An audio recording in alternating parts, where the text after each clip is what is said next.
Poetry for me is a celebration of language, but I feel like I've got like an antenna and I'm always picking things up off people on the street. I like listening to conversation and grasping it. I'm interested in dialogue and conversation and character.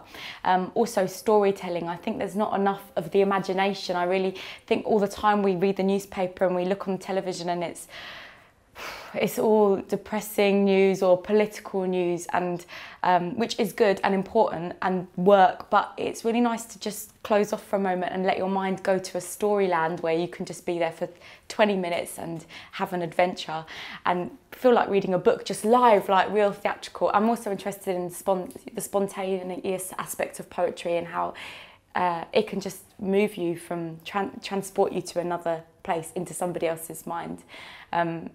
And I like the bravery of it as well. But performance-wise, I'm interested the way that it sort of marries spoken word with stand-up comedy, with music, with rap, and just harnesses it all together to make a whole new product. That's what's interesting to me.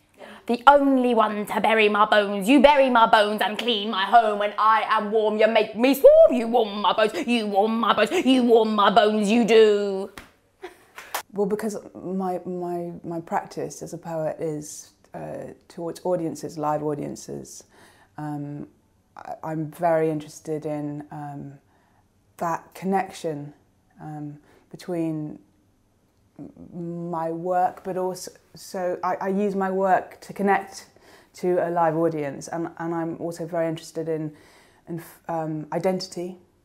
So I talk about my own identity, but I also like to find out the audience's identity, and I like to play certain games, I think, where instead of the usual markers of identity, which are to do with gender or skin colour or age or social class, all these markers that we are usually assigned into by society, I like to find different categories and different groupings. So some things that can be quite silly, like, do you prefer aliens or dinosaurs, or do you like the mountains or the sea, or do you prefer chocolate ice cream or vanilla, that kind of thing,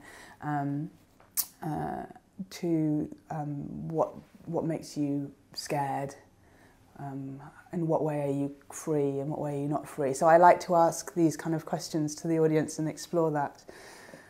And I think, you know, even in the work that isn't participatory, those things also hopefully come through. So.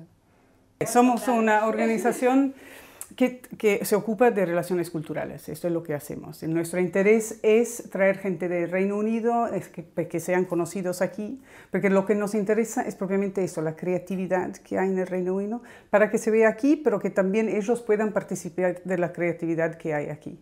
Somos una organización que se ocupa de esto, es lo que nos gusta.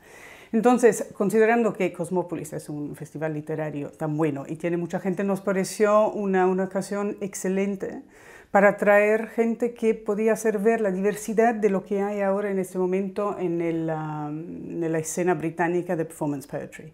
Y hay mucha. Y lo que tenemos la suerte aquí es de tener, de hecho, 3 personas muy diferentes, haciendo poesías muy diferentes, pero en su manera todos excelentes. Entonces tenemos a Francesca Beard, que es muy conocida, tiene mucha más fama, y que digamos que es la de las 3 que tiene más experiencia. Y ella ha viajado muchísimo internacionalmente, desde prisiones en Colombia a festivales de literatura en Bangkok, entonces es establecida. Y después tenemos a Chris Ventriloquist Redmond, que lo que tiene, me parece muy bueno, es que no solo es buen poeta, pero también está dando una voz a muchos poetas, porque les permite, a través de su festival que se llama Tang Fu, que me parece un nombre excelente, permite cada mes dar una plataforma a poetas, y además les hace un desafío porque les pone música, cosas que ellos se sienten muchas veces muy incómodos. Entonces también es esta cosa de establecer nuevas maneras de hacer cosas.